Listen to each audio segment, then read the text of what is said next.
జై శ్రీమన్నారాయణ. జై శ్రీమన్నారాయణ అండి హరిబంధువులందరికీ. ఈరోజు మనం శతశ్లోకి రామాయణంలోని 72వ శ్లోకం నుంచి 78 వరకు కంటిన్యూస్ గా చూద్దాం.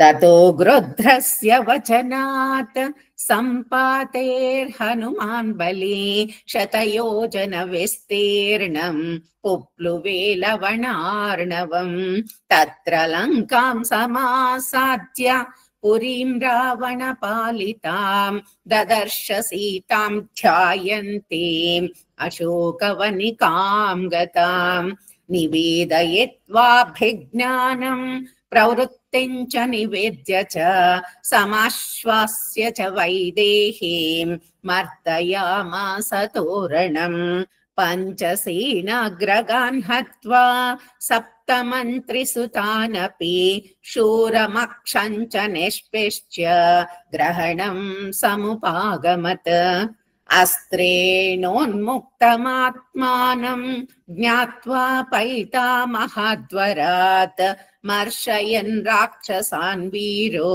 యంత్రిణస్తాన్ యదృచ్ఛయ తతో దగ్ధ్వా పురీం లంకాం ఋతే సీతాం చ మైథిలీం రామాయ ప్రియమాఖ్యాతుం పునరాయాన్ మహాకపిః సోభిగమ్య మహాత్మానం కృత్వా రామం ప్రదక్షిణం న్యవేదయదమేయాత్మా దృష్టా సీతేతి తత్వతః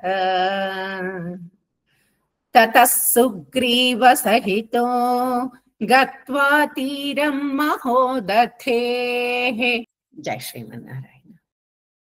ఈ వీడియో కనుక మీకు నచ్చినట్లయితే కనుక లైక్ చేయండి, షేర్ చేయండి, అలాగే సబ్స్క్రైబ్ చేసుకోండి. మీ లైక్స్ మాకు చాలా ఇంపార్టెంట్ అండి. మీరు అందరూ కూడా లైక్ చేస్తున్నారు. ధన్యవాదాలు.